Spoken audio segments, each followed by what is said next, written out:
This podcast is sponsored by nobody. Hey dudes! Welcome to Splat from the Past, the only 80s themed horror and sci-fi show where things can get totally radical. Now today I will be welcoming back Melanie Good, the sexy, talented, vivacious, hilarious actress who was the girl in the hot tub in Howard Stern's Private Parts.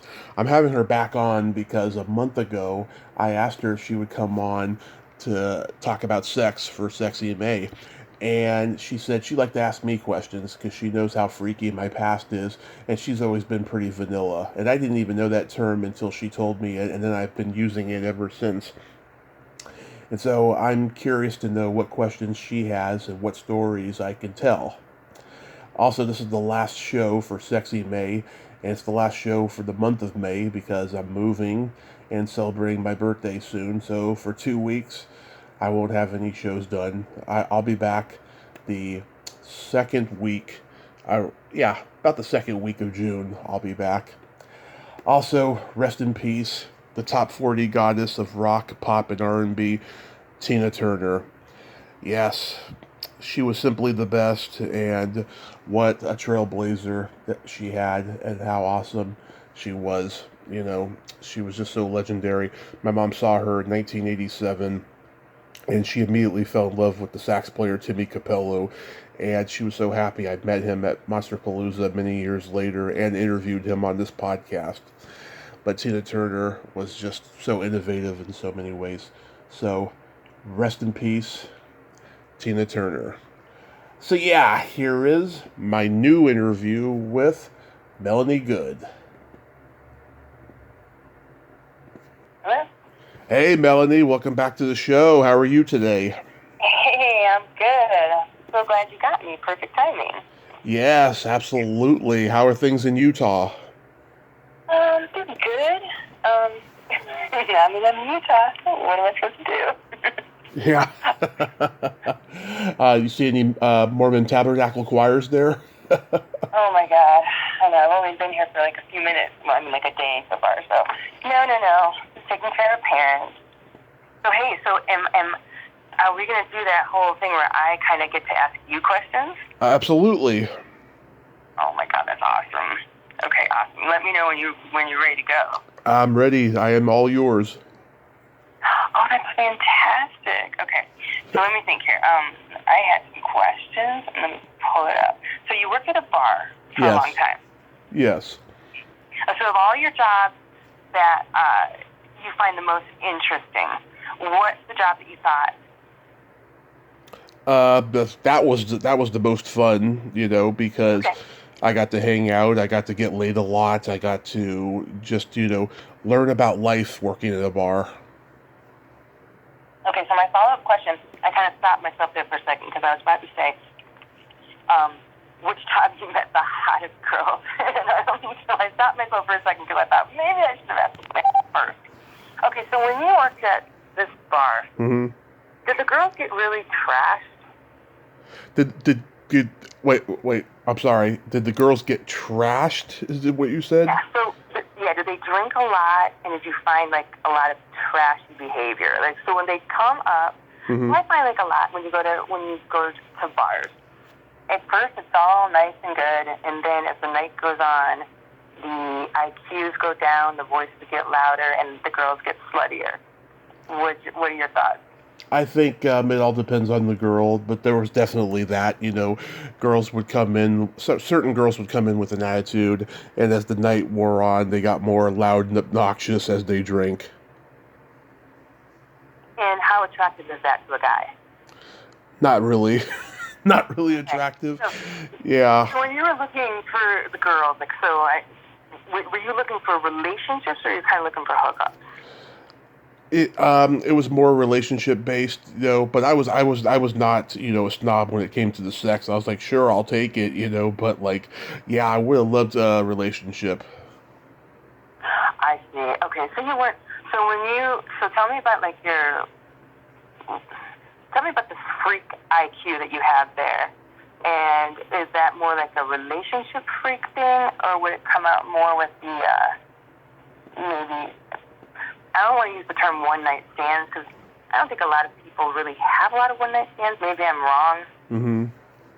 Usually it's like, well, this person isn't a forever person, but I'm just gonna get down with them for a while.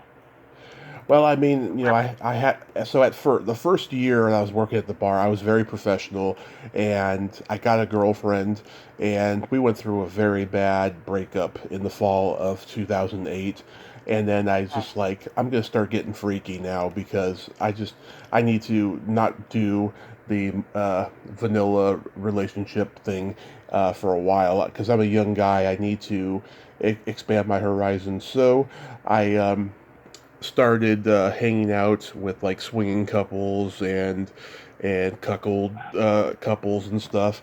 The first ones I met were actually on a date website, and it was all just purely by coincidence. I met this girl. She was 12 years older than I was. I was 26, and she was 38, and I thought that she was just looking for a friend with benefits or something. That's how she presented herself on the website. And as it turns out, she was married and her husband was a cuck, and they were looking for another guy, so to speak.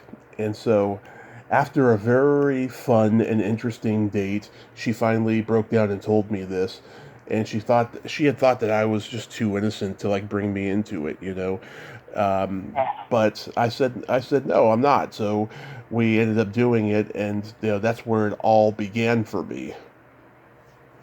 Oh, okay. So how long did you stay in that relationship? Was it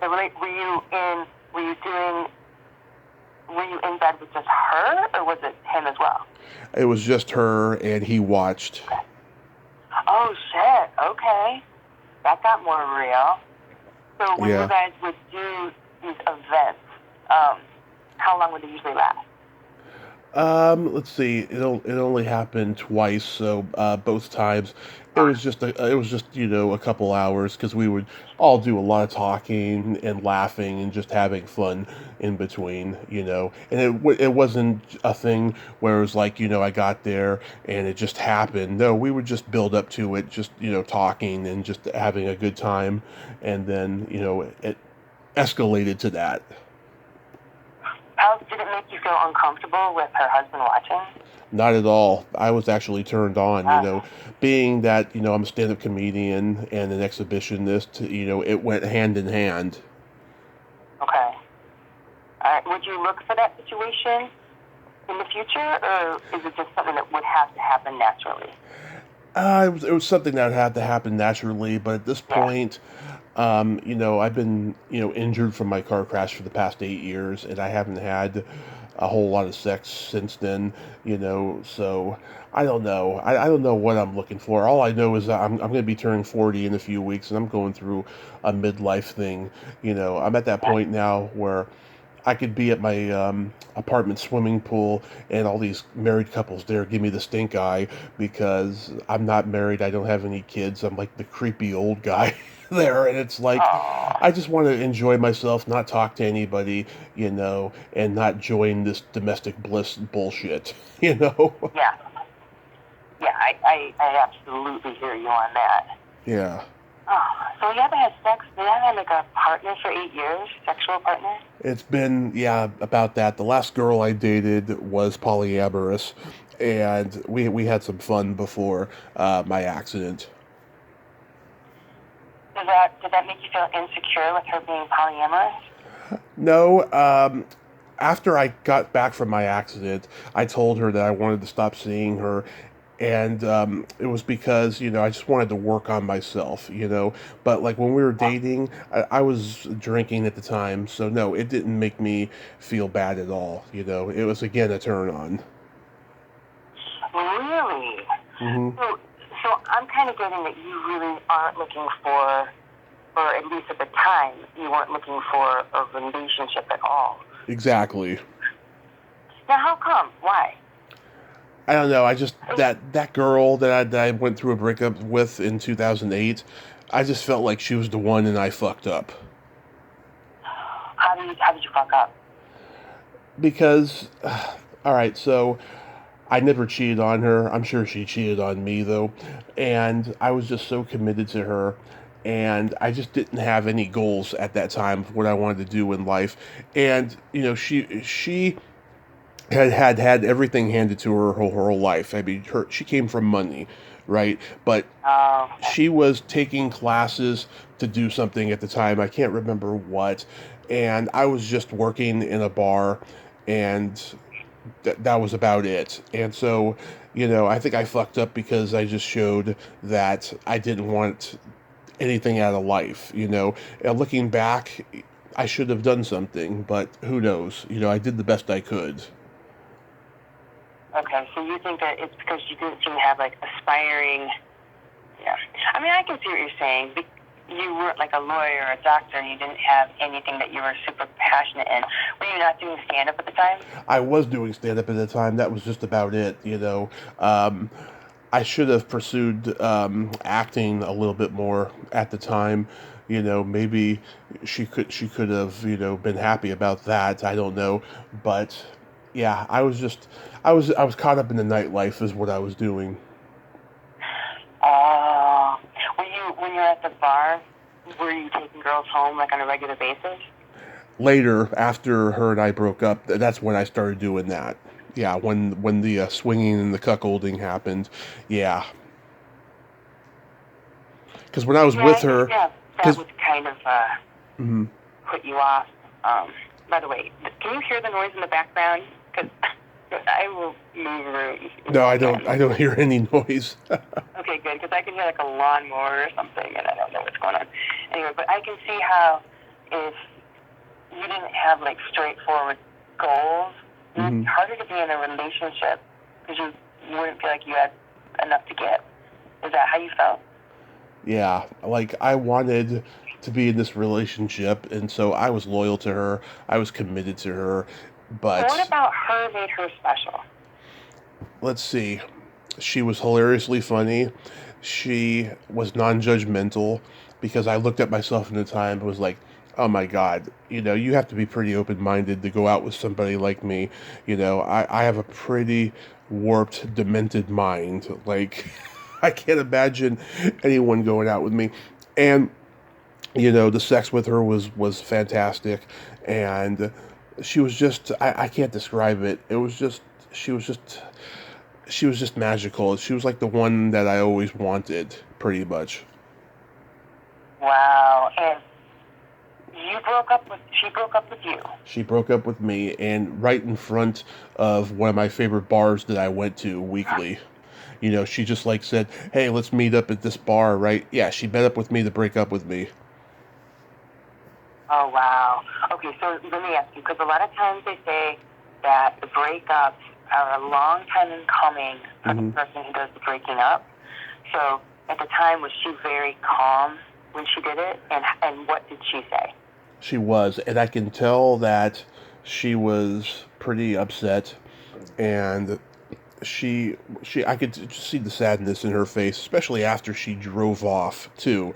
She was just like, I just been doing a lot of thinking, I love you so much, but I can't be with you, you know and I know you're going to be just fine. Women love you, and I know you're going to find a better one. But I cherish the time that you and I had, and so she gave me a great big hug, and then drove off in her car. Ouch. Okay, so you're left standing outside the bar. What did you do next? Did you have a meltdown right there? What did you do? I couldn't go in the bar. I was just too I depressed. bet. So after she drove off, I just walked to, I can't even remember where I went afterwards. It was like a blackout of some kind. Yeah. Well, because emotional experiences can cause the blackout. Yeah, so I couldn't even tell you where I went afterwards. How long did you hit rock bottom with that? Like, how long were you in it when you could even date or look at another girl?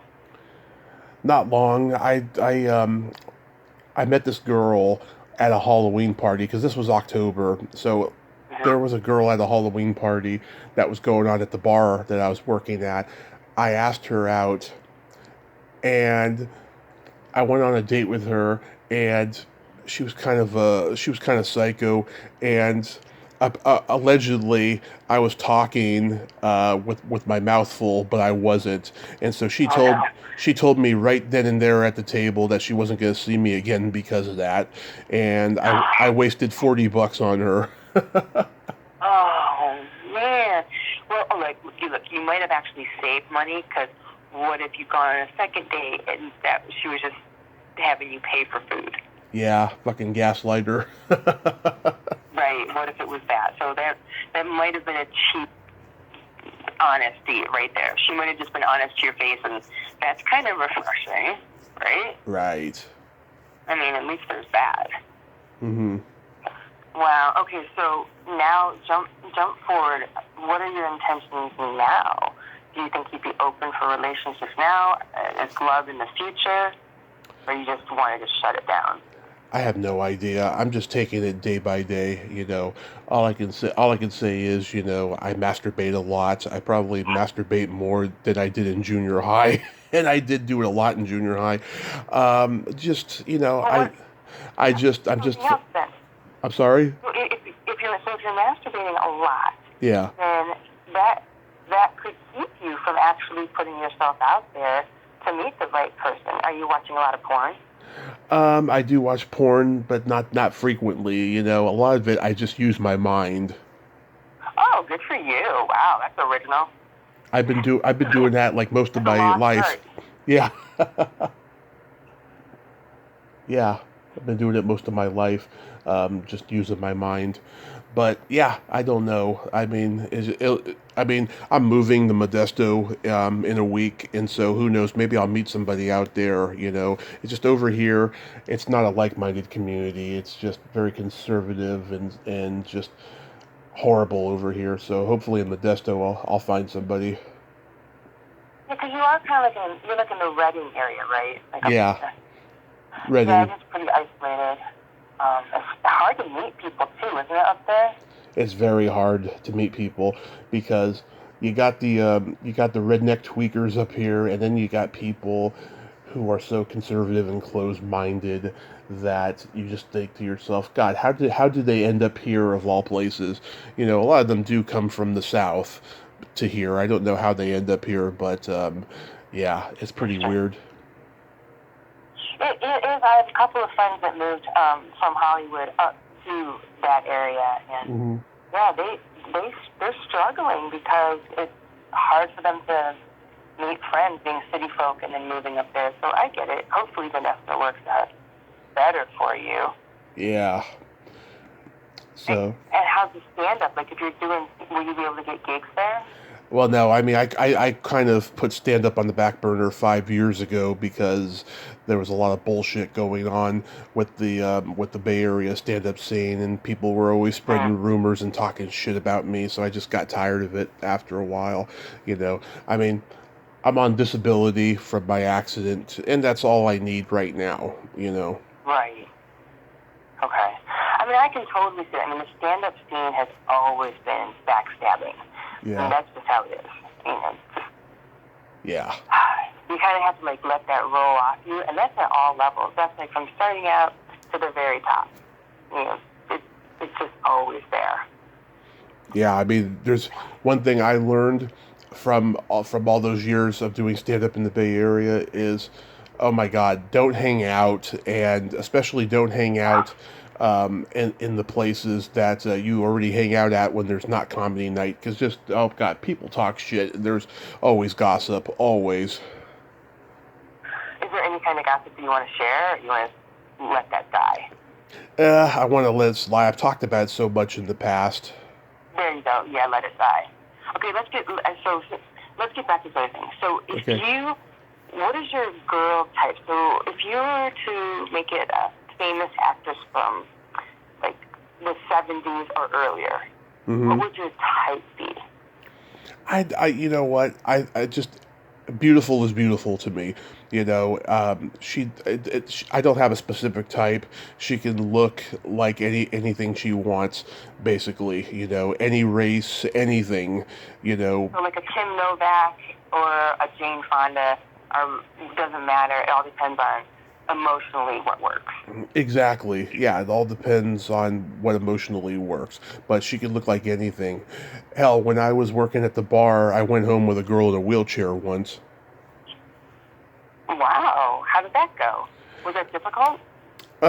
So she had come from Berkeley, to this birthday party that was going on at the bar, and she was staying at the hotel that was down the street and stuff. So I just went to her hotel room, with her and stuff, and we had some fun, and I never saw her again, but I hope she's okay. Oh, no. Well, was she okay when you left? Oh yeah, but I'm just saying, like, Okay, then I hope she found somebody, is what I mean.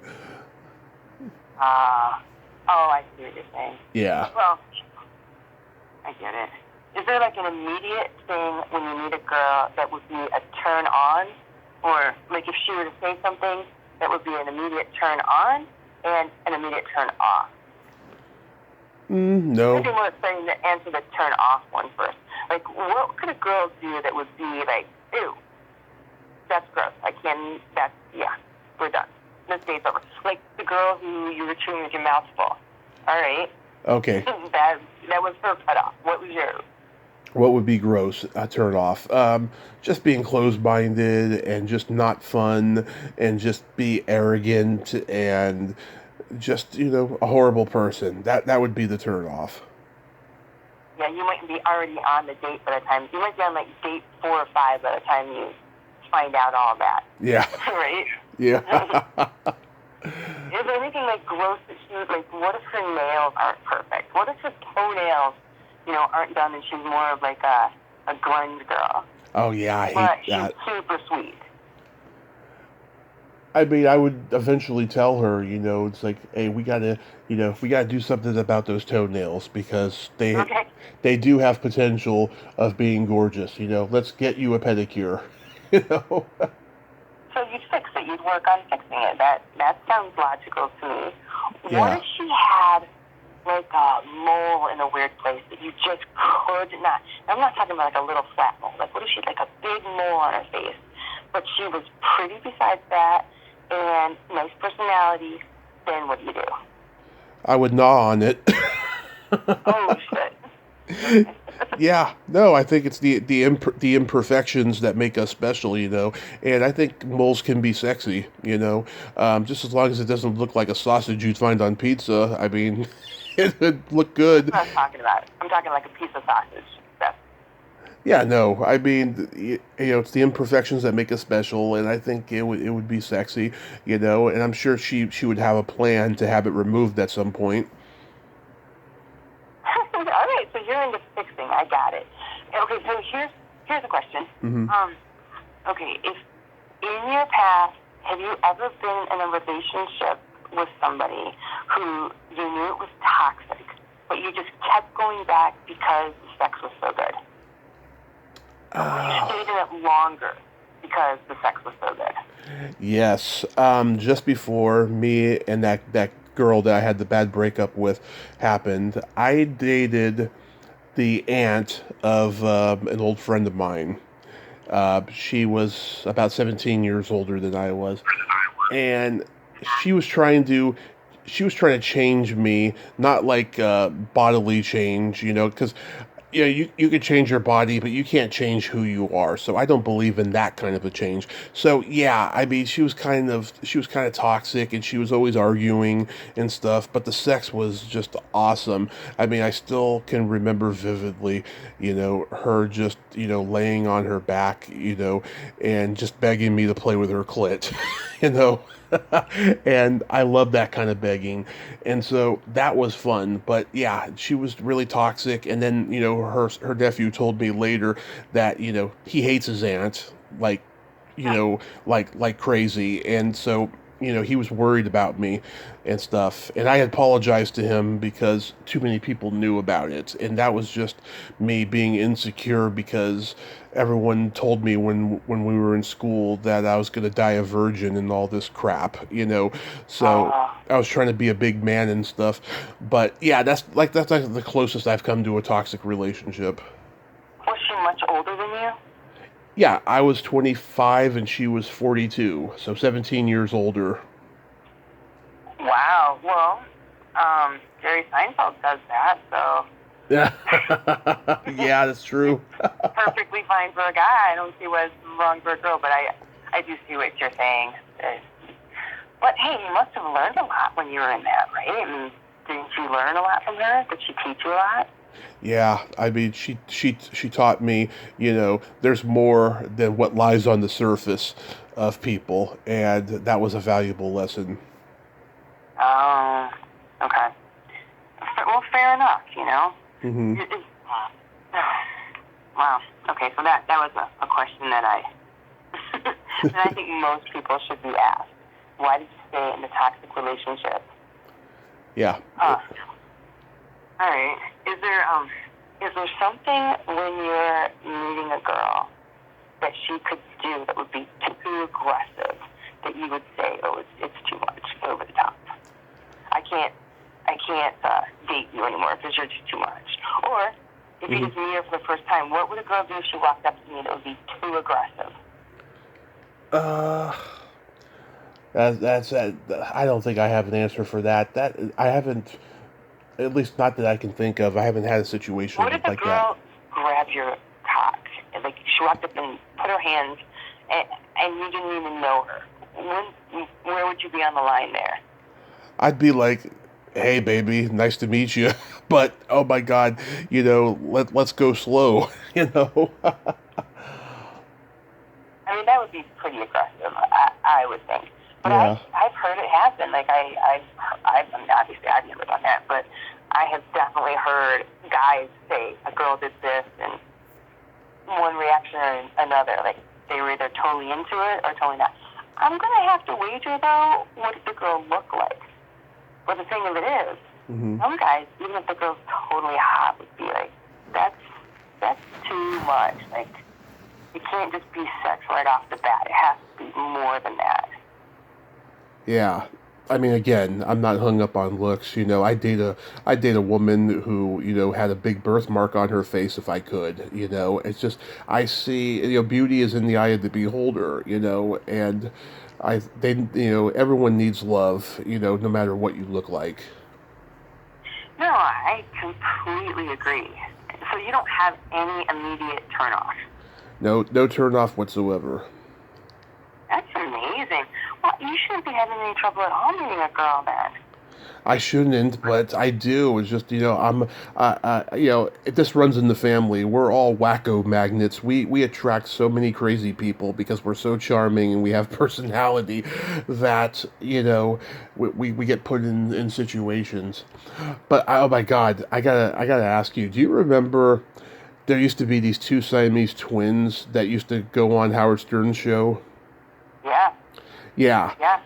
Yeah, one of them was like super little and the other one was like super big and they were conjoined and stuff. Hold them. Yep. Mm-hmm. Yeah, oh my God, in a situation like that, I wouldn't mind anything like that, because they need love as well. That's just how empathetic I am. Well, dude, seriously, this should be easy. You should be able to get out there then. And by the way, what is their situation now? No, it's just, me, my mom, and my brother, we live under the same roof because we all came together in the lowest moments of our life, and so I just, I have my room, they have their rooms, and yeah, I mean, I do my podcast, I do my research, I, listen to a lot of other podcasts, and I have time to go out and just shop and then come home and masturbate and do things like that. That's what my whole life consists of daily. Damn. Okay. Yeah. So you need to change up your life so that you can get a new setting. I agree. Yeah. Yeah. I mean, hey, those two Siamese twins might be available. Does anybody know?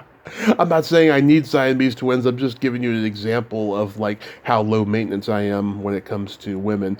But like, no, just one girl would do just fine, But I will tell you this though, we're moving across the street to a shopping mall with a movie theater, which I'm fucking excited about, and Yeah. I remember at the mall in my hometown, I was always I was always like on the search, to meet somebody, maybe it'll happen at this mall, who knows, but I don't want to sound creepy or anything. It's not like I'm like stalking or pursuing anybody. Well, I just think that it's hard nowadays to meet people Uh-huh. that, organically. I don't know how the kids do it nowadays. I know that COVID, screwed up these kids. I don't know what our future's going to be because the kids now, they don't meet each other. They don't. I don't even know if they factor in love. Like it's a fantasy love. Yeah. So I think that you getting to where you can actually see real people and be around real people, that's a good thing. Well, it's funny. My generation was brought up on porn on cable, and I think one of the reasons why we, like so many of us, have not found the one, and probably just finding success in later in life than most, is because we didn't know that the internet was going to take over the world, and like we were Yeah. just brought up on porn, so we've had this kind of skewered relationship with the opposite sex as to what a relationship is and what love is, I 100% agree. And the internet blowing up thing too. It's just, I of course never saw it coming. I was 21 when I moved to Los Angeles, and when I first started, you don't have your Screen Actors Guild cards. You try to do it if you can, and I did a Playboy thing just for the money because I needed to pay my rent. Yeah. And they said it was a 1-year contract. They said, it's just, they'll only be able to see it in Europe, only in Germany, and that's it. And 1 year and then it's done. All right, well, then introduce the internet.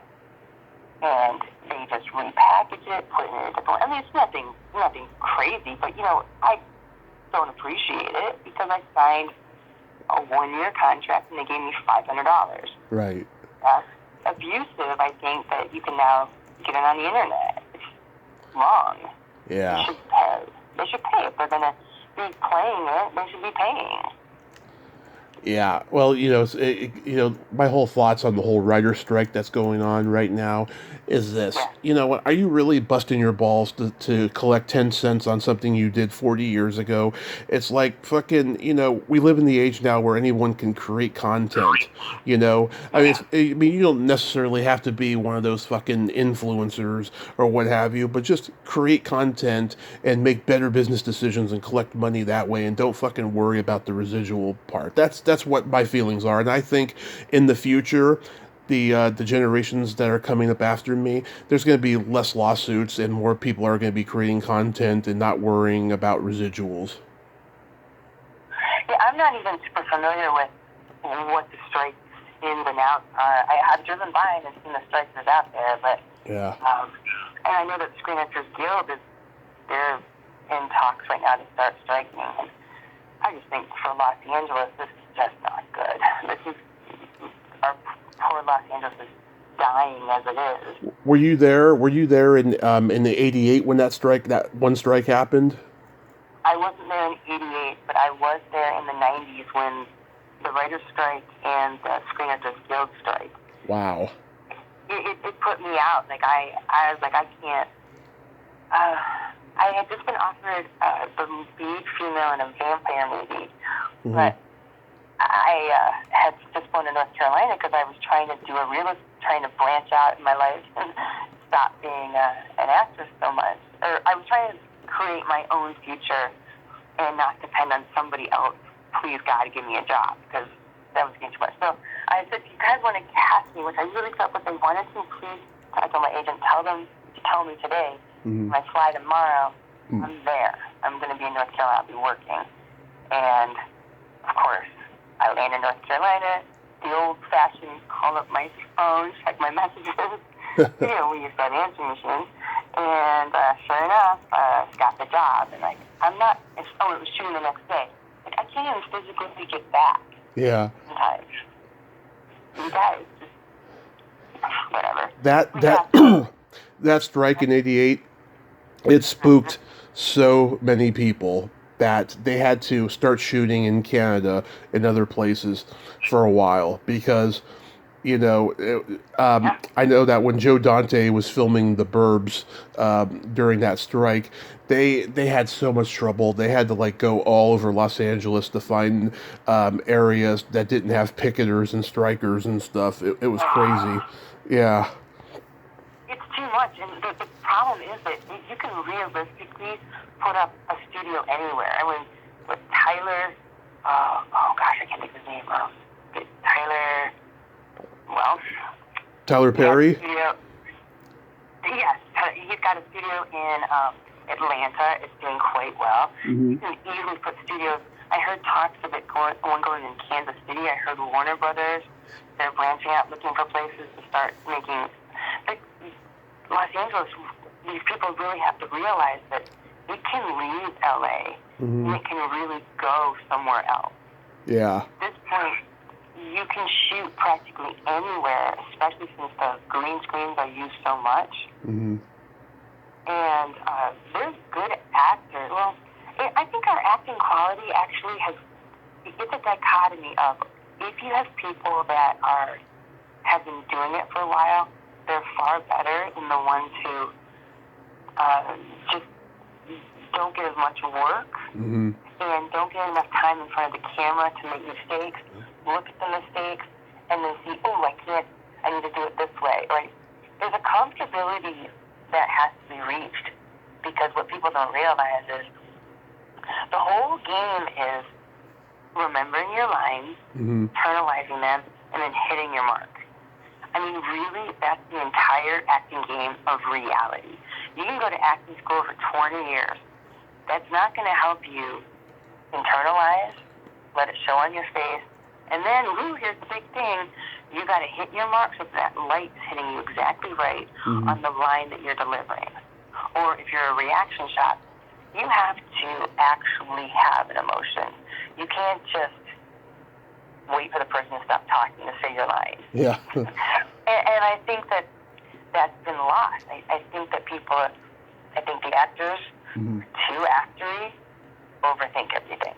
And I think the ones who really, really, really want to work to be, want to be famous, you're not taking enough time to realize there actually is a process here. You actually have to feel the words that you're saying. And then you have to hit your mark. The little X on the floor, that's there for a reason. Right. I don't know. I just think that, but having said that, so the actors are probably going to have to be based somewhere. If it's not New York, it's going to have to be LA.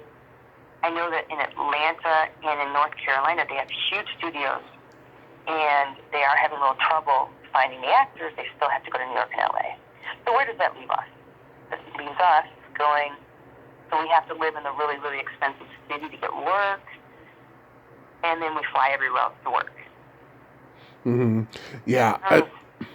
I mean, it's so complicated. It really is. And, when I watch those Netflix series or those Netflix movies, and I don't know, the acting is just so fast paced now and so weird. It seems like they just are just anxious to get to the next scene. They don't talk slower, talk more in depth like they used to. There's no emotion behind it. Right. They're not internalizing it enough and taking it in. Is that what you're feeling? That's exactly what I'm feeling. That's what I'm feeling. This get bored. They're doing these little sitcoms, which I love sitcoms. I mean, I always want my own sitcom. I shot 13 pilots. That's what I wanted. And I know, that's why when I hit 28, I'm like, I can't be doing this when I'm 40, because this is just not going to work for me. What can you mention what those pilots were? Some of them, at least. Well, I did the Mark Pitta show, which I was married at the time, so that was my one time that I got a foot in the door. But the network, it was an NBC pilot, and the network did not want a husband and wife team. Yeah, because that was probably around the time of Lorenzo Labus and Kathleen Kinmont and the drama they had. Yes. Go ahead. Yeah, and it's too bad. bad because the sitcom, as it was written, the writers were phenomenal.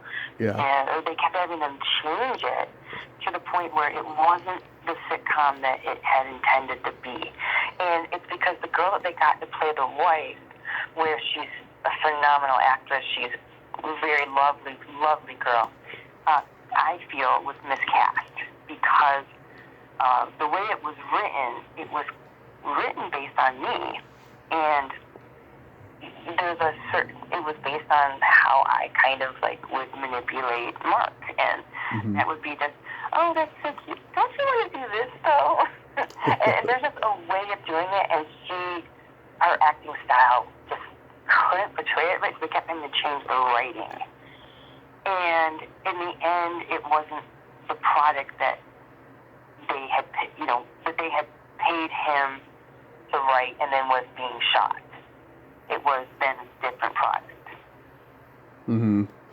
Yeah, the writers were fantastic, though, and the fact that they kept having to change so much. It was also strange because the actors, there was one actor that was cast on that show that was, I felt, so funny. He had just a small part, but they got rid of him after one day and recast him, and I just couldn't figure out. It really made me insecure about the business because I thought, if that guy, who I thought was great, they hated, and I could not for the life of me figure out what did he do wrong. And we all know the Lisa Kudrow story and all that, and how she was supposed to play Ross in Frasier. Yeah. And then but then she got Friends and look how great she was. Okay, but Frasier would have been a different show if she was cast. She still might have been highly successful. Some of the other products I did 2 Vinda Bona projects. So Vinda Bona is a big producer who did America's Funniest Home Videos and America's Funniest People, which he's best known for. Right. And I did one pilot. This is actually kind of a funny story. So I can't remember the name of it. I was co-hosting with, oh my lord, my brain with names. I can picture the faces. The comic that hosted America's Funniest, tall guy. He had a TV show for years. Bob Saget. Bob Saget was fantastic. So I used to do stand-up, and I did it for a very, very short period of time. Right. I was not good, but it did give me a tiny platform that let me be seen, so people were hiring me for comedy stuff. Like I did Comic Relief 5, I think. Oh, I remember when that premiered. Right. So I was around comics all the time. Now, having said that, I was not good. I did not give myself enough time to be good, but it opened doors for me. Okay, so anyway, so Bob saw me, and he wanted me to be on America's Funniest. So I did like a guest spot where I played the Southern Belle Girl. Anyway, so when it was cute, and then they had me play Ninja Baby Mom, and then they had me do Jackalopes Girlfriend, and it was really cute, like all the in-house stuff.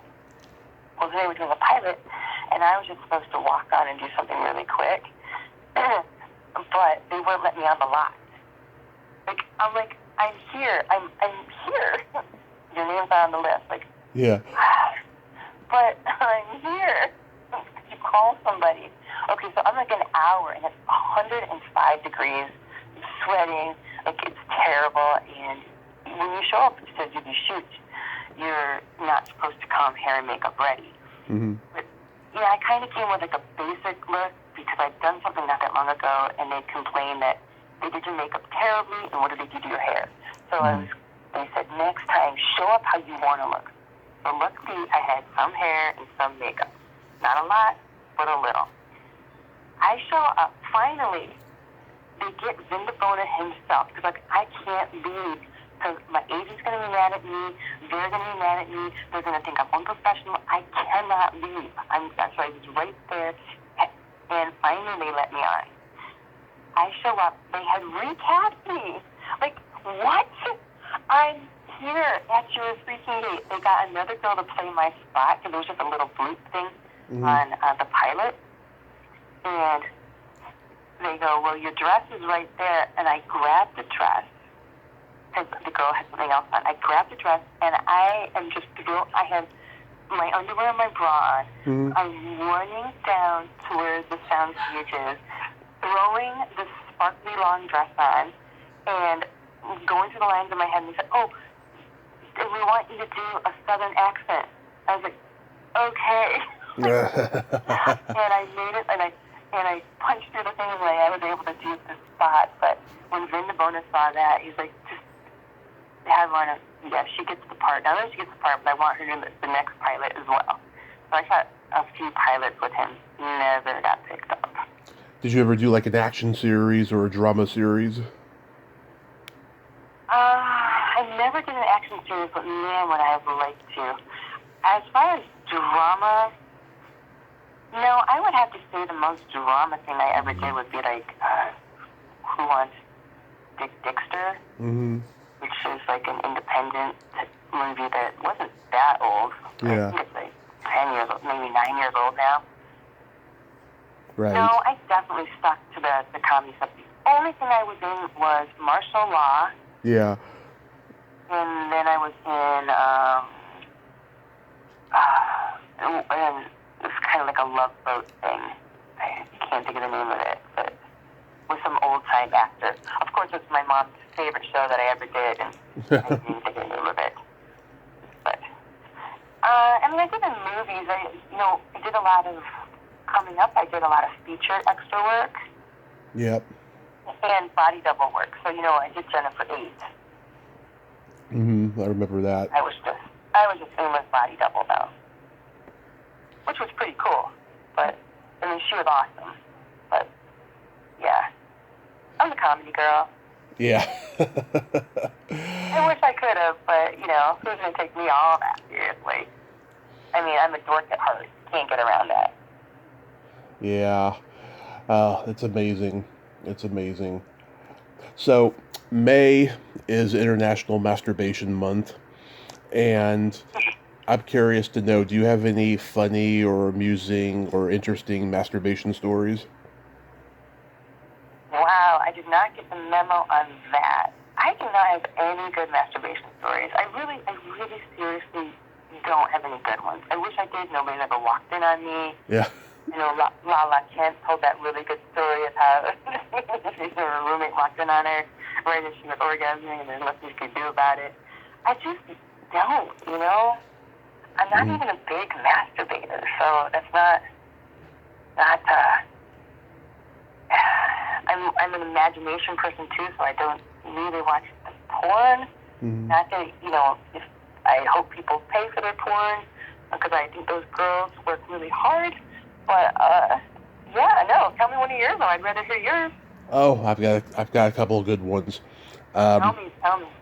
The first time that I ever masturbated, I was 12, and my uncle came over for a 4th of July barbecue, and he brought his girlfriend, and she brought her daughter, who was 21, and she was gorgeous, and she had very pretty feet.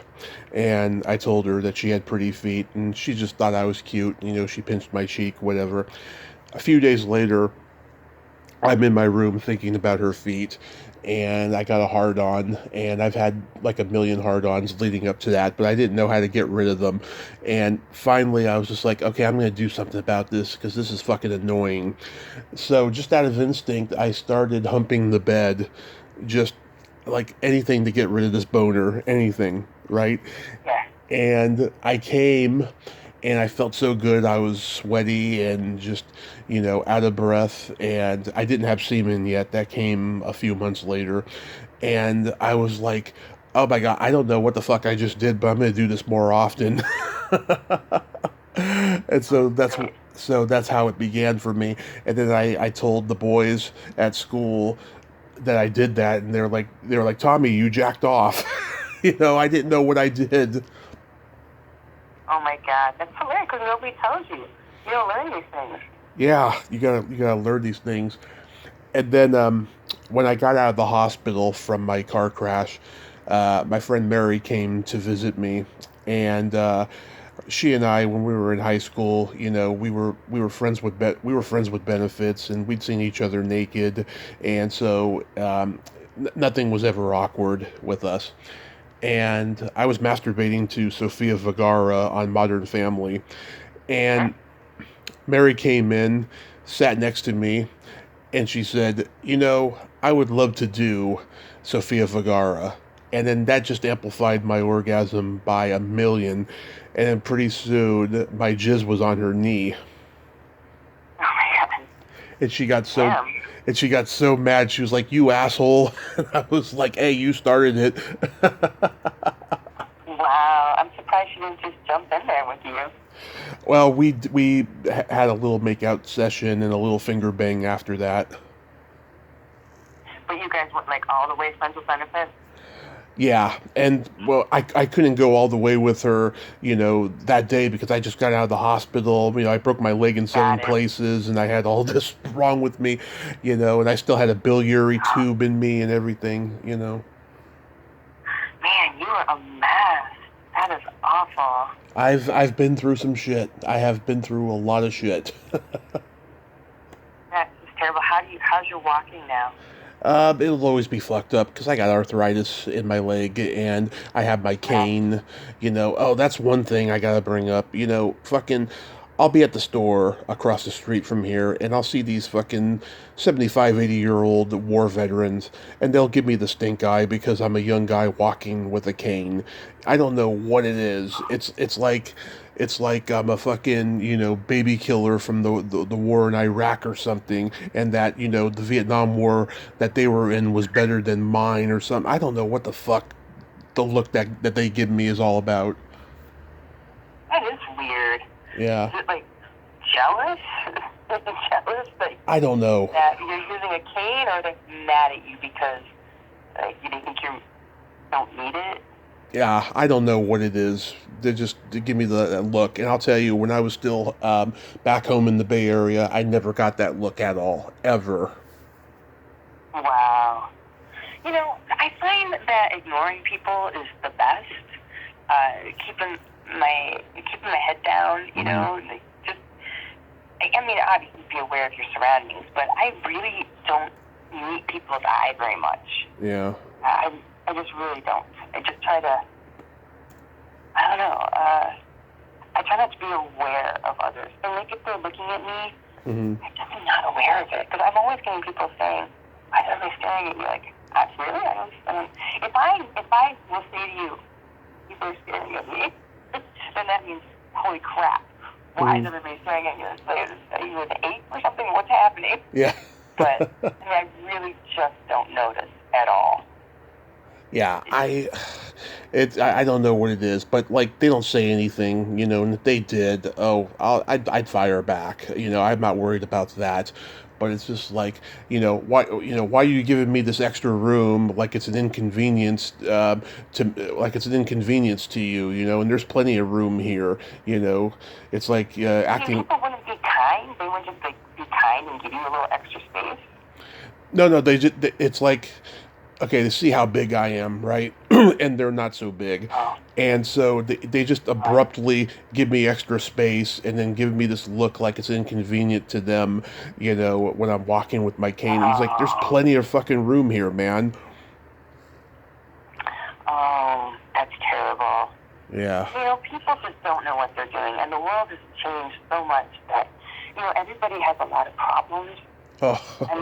There's that upper, 3% that owns everything, that has all the money. But, most people, life has become just incredibly hard since the government's turned on us. And I just think people need, for lack of a better word, more space. They're not happy. You go to the checkout person's unhappy. No. They're trying to be happy, and nobody wants to show up for work. I mean, out here, the Black Bear restaurant, they had to close because their staff won't show up. So on the days where their staff doesn't show up, they just have to close the doors. People didn't show up. That's true. There's jobs out there, but people don't want to do the job. Yeah, I don't get it. Once 9/11 happened and the internet got Mm-hmm. popular, the world got so fucking weird. It did.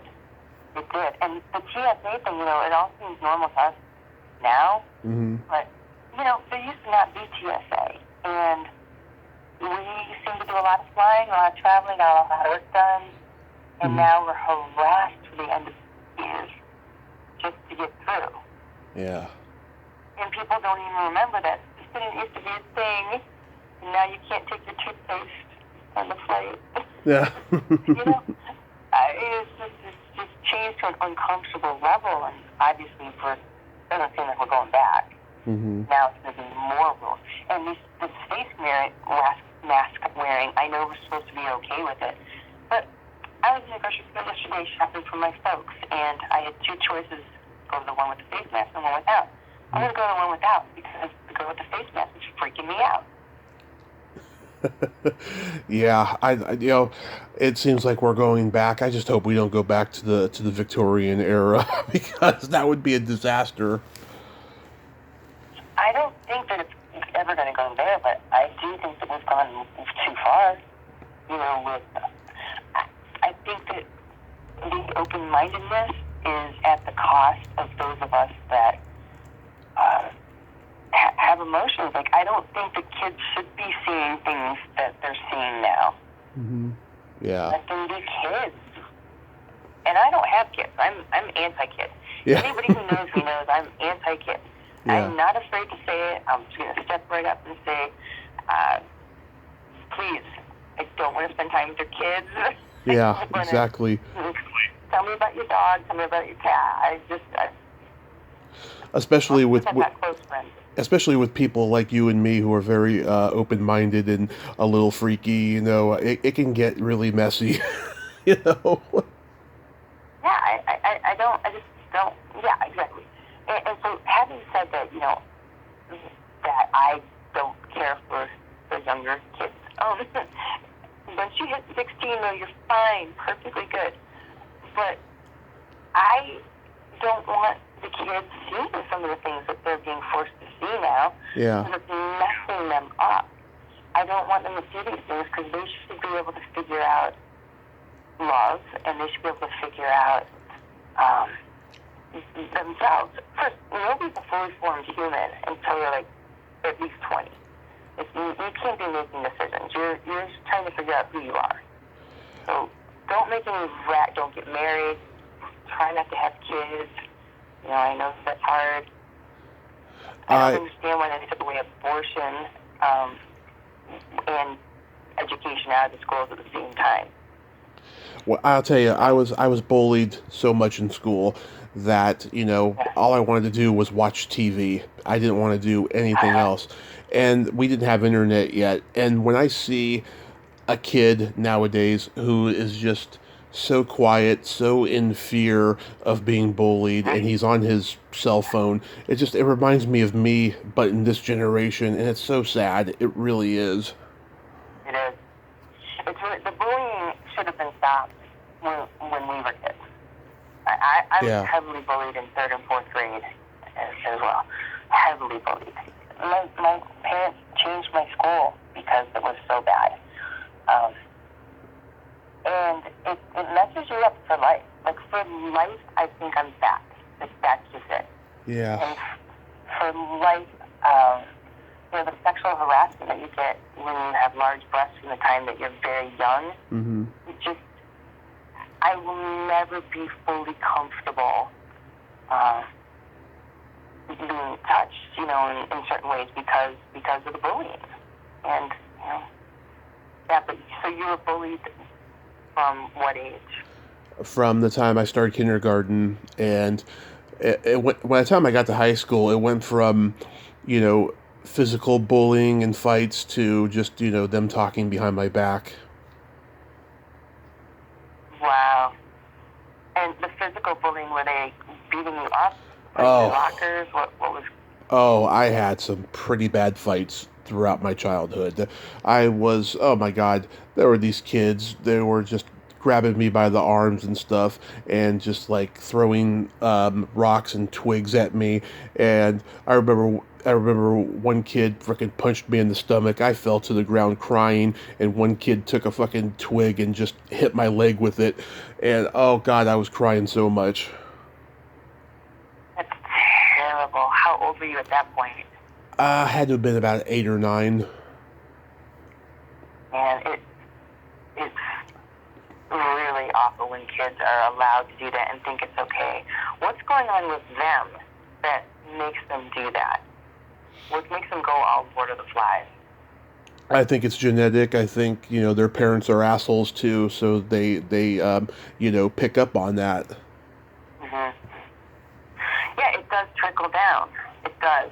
But unfortunately, your bullying lasts for a really long time. Yeah. And mentally, do you think that that's part of what's affecting your relationships? I think it's a big part of it, yeah. I think both in terms of romantic and platonic friendships, it definitely plays part into it. I'm always, I can tell when someone is my friend and they're joking around with me, right? But then there's people, I'm not even fucking friends with them, and I don't know them well, and they make some wisecrack because they think that they can. That shit pisses me off, because they don't know my past, they don't know anything about me really, and it hurts my feelings. Like there was this one guy who was a friend of my friend's sister, and he called me the Pillsbury Doughboy one time, and I was like, bitch, you better fucking take that back. He and I almost got into a fight. Oh, right. Because he was closer to you, that's why it was more offensive? No, what the point? No, he didn't know me, and so he didn't know where my fragile spots were, so he just fucking thought that he could say anything to me.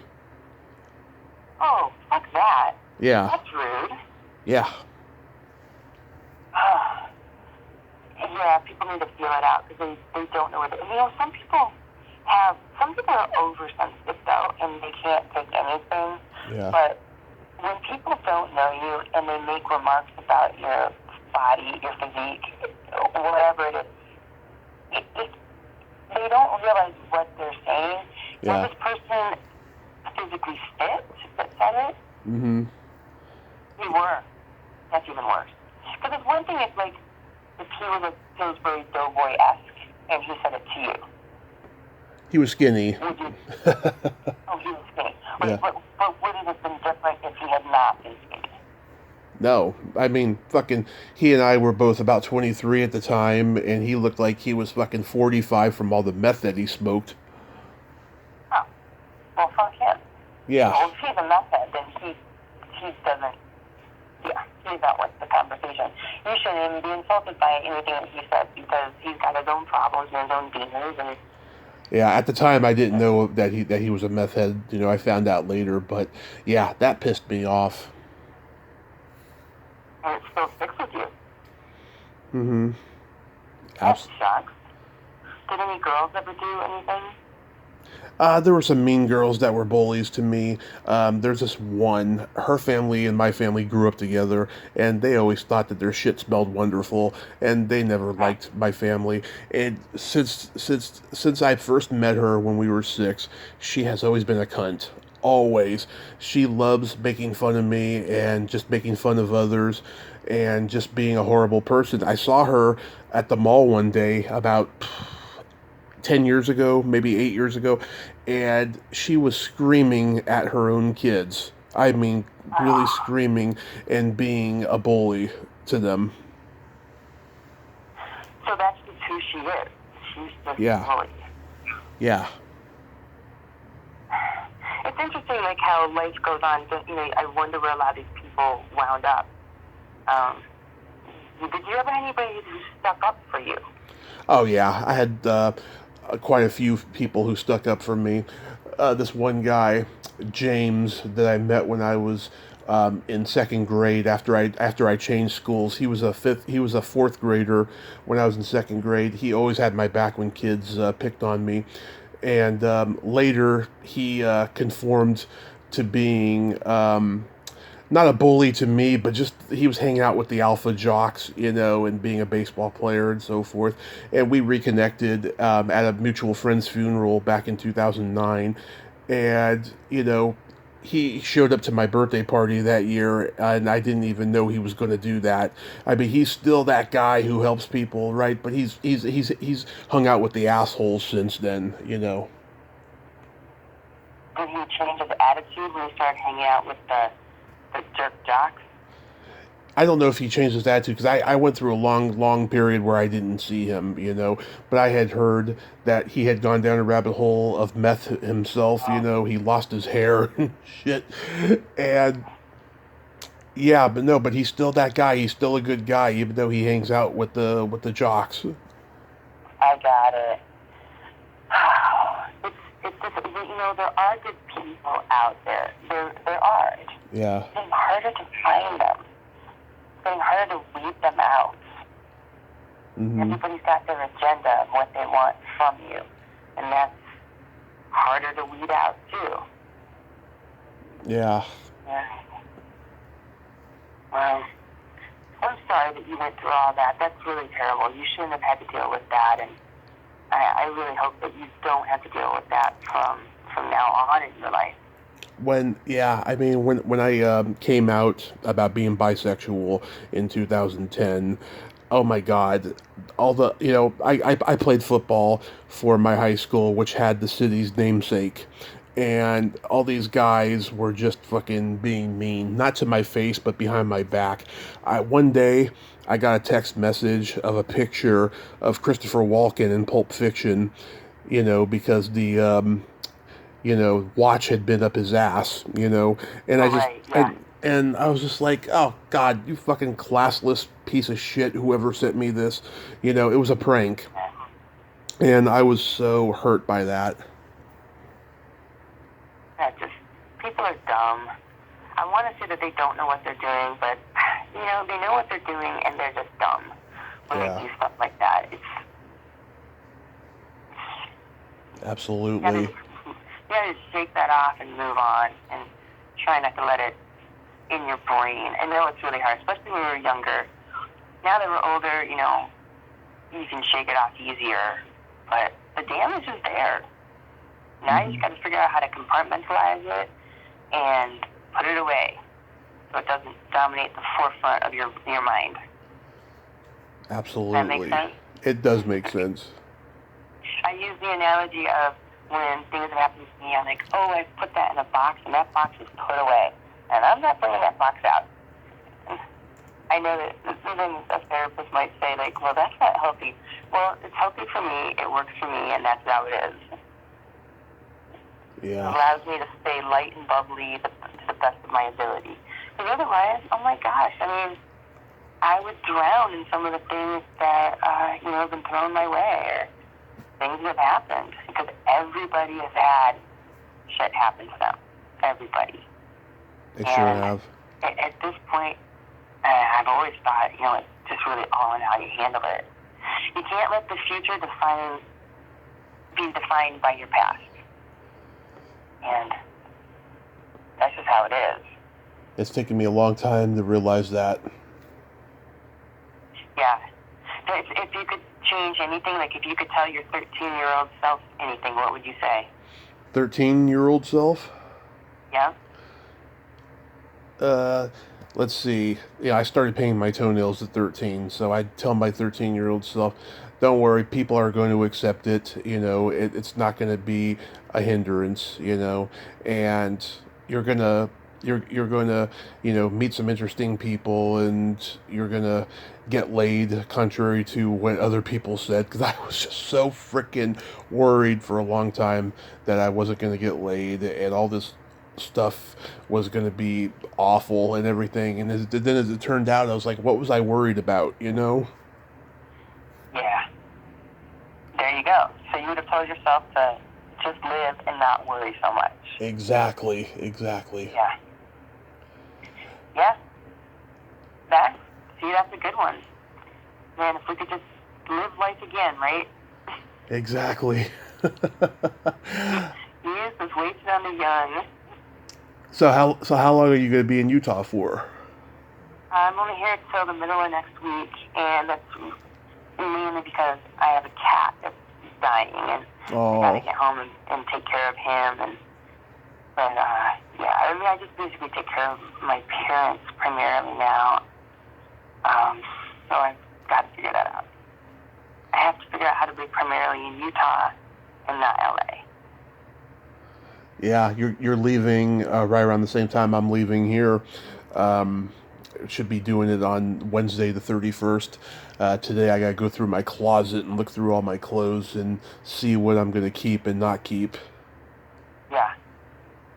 Well, be careful because you don't want to have to buy things again, but also don't take things that you're like never gonna use, and you're like, Yeah, why did I waste my time packing this? yeah. It's inconvenient Well, dealing it's with the stuff. well, it's funny. My weight is up and down like a toilet, so there's a lot of stuff I need to keep that doesn't fit me right now, but it will, you know. And then the stuff that Yeah, does fit me in the moment, I gotta keep it anyways because I never know when I'll slip again. right. It's better to have it and not need it than to buy it again. Yeah, and I mean we donate a lot of stuff to Goodwill and all that, and Salvation Army. So we got those kind of clothes that we donate, and we got the stuff that we keep that we just love. Like I own a lot of licensed T-shirts of pop culture that I love, and I even if I can't fit in one, I still gotta keep it because it's like a collector's memento to me. Oh, absolutely. I I have stuff from Lollapalooza back in 1991 Yeah, that I just can't get rid of. 'Cause I'm like, but Ice-T gave it to me. But Trent Reznor gave it to me. But, you know what I mean? Like, I just can't. I got all these shirts, and I don't wear any of them anymore. None of them. But I can't let go because they were the original Lollapalooza ones when I was with Jane's Addiction. oh God, when I was 13, I wanted my dad to take me to Lollapalooza because it was the Ramones farewell tour, and Uh-huh. my mom had thrown him out of the house at that point because Oh, of his alcoholism and his drug use. He came back, of course, after just a month or so. But during that time, I was like, "Fuck!" And and everybody, my brother was like, they're gonna do another tour. I'm like, no, they're not. This is the farewell tour, and I was right. And Joey Ramone died 5 years later. yeah. Yeah. Oh, isn't that heartbreaking when you want to see them? Like, yeah. Yeah, and I'm sorry you didn't get to do that. I met Marky Ramone at a at Monster Palooza, the horror convention in L.A. In 2019, and his fucking handler deleted a selfie I had just taken with somebody who was only there one day. Fucking asshole. He was Oh trying to adjust the picture to make it good. He was a flamboyant gay guy. no. Oh, that's terrible though. Yeah, and the only thing Marky said to me, because he's very aloof, he just like said to me, "It's the lens, like the camera lens." And he's like, trying to adjust it. Oh man. Well, I'm sorry that happened. I love the Ramones. They were so cool. Oh yeah, the best. Oh my God, that first album is just a masterpiece. Yeah. Did you ever hear the Chesterfield Kings? They were kind of like them a little bit. Chesterfield Kings. I gotta look those guys up. It's from way back. I don't even know if they have more than one album. I haven't looked into it in forever. But the Ramones produced them. They're just a band from Rochester from way, way, way back. Because I'm a Rochester girl. What are you gonna do? Yeah, I love them. I know, right? yeah. Well, Tommy, good luck on your move, and I hope the best things for you. And thank you so much for doing the interview.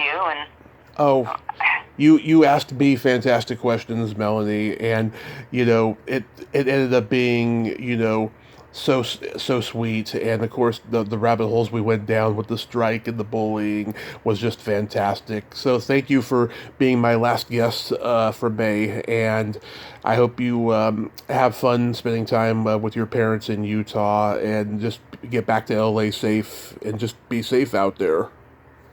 I will. I'll do the best I can. And you too. I want to hear about how it goes once you move to Modesto. I'll surely tell you. Sounds perfect. All right. Well, thank you so much. I will talk to you later. My pleasure. Thank you. Bye-bye. Bye. Well, there you have it. Melanie Good. Ain't she a sweetheart? Oh my God, that conversation went into a direction that I never expected to. I thought it was going to be a lot more raunchy than it was, but it ended up being sweet, and we got to talk about some deep issues there. So I'm so glad. A great way to end Sexy May. Well, until next time, this is Tommy Throwback Kovac saying there's no shame in living in the past because the present sucks. Later, dudes. See you in 2 weeks.